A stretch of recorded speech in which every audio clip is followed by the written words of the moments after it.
Malaysia will not get the early adopter advantage if it wants to join the Trans-Pacific Partnership Agreement (TPPA) later, said International Trade and Industry Minister Datuk Seri Mustafa Muhammad.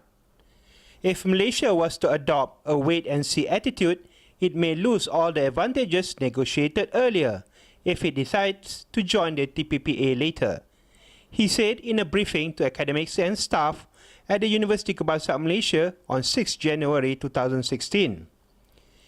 He explained at the ministerial briefing session titled TPPA, A Malaysia Perspective, sponsored by National Professor Council Malaysia and UKM. He reiterated that Malaysia, among others, managed to protect preferences for Bumiputras, small businesses and the local halal industry during the trade deal negotiation.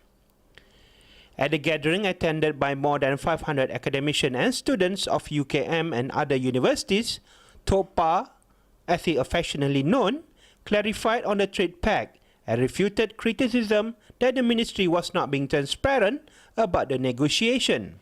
On the contrary, he elaborated that the TPPA is an opportunity for Malaysia to expand its business horizon and not a platform for neo-colonialism, as some have feared. He added Malaysia and other developing countries in the TPPA are mature enough to have evaluated the pact before they sign it.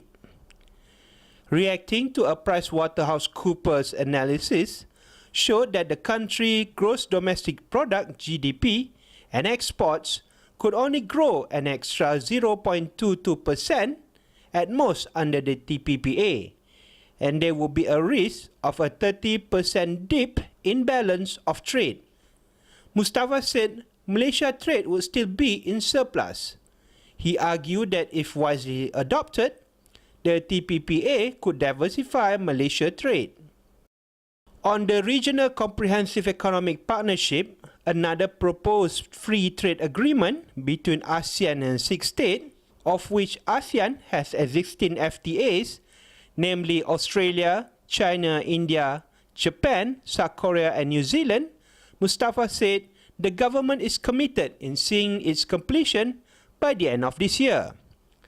The TPPA, which involves 12 countries, namely Australia, Brunei, Canada, Chile, Japan, Mexico, New Zealand, Peru, Singapore, the US, Vietnam and Malaysia, account for almost 40% of the world's GDP and a third of global trade.